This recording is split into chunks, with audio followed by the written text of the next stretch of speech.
এর কাছে এদেশের প্রধান, বর্তমান পৃথিবীর সবচেয়ে বড় পাওয়ারফুল দেশের রাষ্ট্রপ্রধান এদেশের ভিতরে ঢুকলে তাকে রিসিভ করার জন্য আগায় যাবে, তার পায়ের নিচে লাল গালিচার সংবর্ধনা দিবে।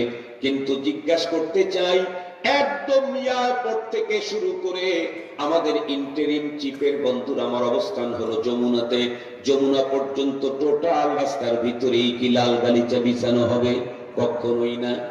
এয়ারপোর্টের অল্প জায়গার ভিতরে লাল গালিচার বিছানা বিছা, তাকে লাল গালিচার সংবর্ধনা দেওয়া হবে। বিশ্বের সবচেয়ে বড় পাওয়ারফুল দেশের রাষ্ট্রপ্রধান আসলে তাকে সংবর্ধনা দেওয়ার ব্যবস্থা করবে এদেশের রাষ্ট্রপ্রধান।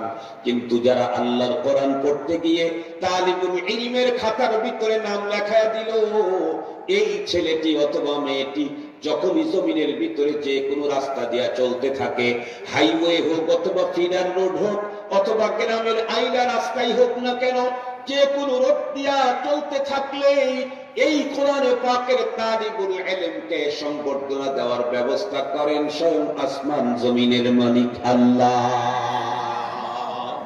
সংবর্ধনা দেন কি দিয়ে? আমার দেশের রাষ্ট্রপ্রধান দিয়েছে লাল গালিচা, আর রব্বুল আলামিন তালিবুল ইলমের পায়ের নিচে নূরের তৈরি ফেরেশতাদের পরের সংবর্ধনা দিয়ে দেন। সুবহানাল্লাহ বললেন না?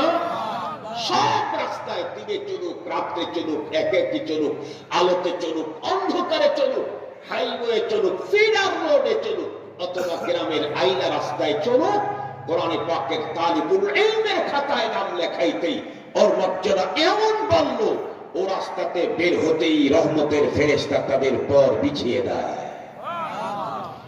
মুসলমান ভাইরা আমার, শুধু এতটুকু না, ছেলেটি যখন আলিফ বা তা সা পড়তে পড়তে যুক্ত অক্ষর উচ্চারণ করা শিখে গেল, ওস্তাদ একদিন তাকে ডেকে বলল, বাবা তুমি তোমার বাবা চাচাদেরকে আগামী বুধবারে ডেকে নিয়ে আসবা, কারণ তোমার হাতের ভিতরে আল্লাহর কোরআন উঠাইয়া দেব। তার মানে ছেলেটি এখন আলহামদুলিল্লাহ রাব্বিল আলামিন পড়বেন।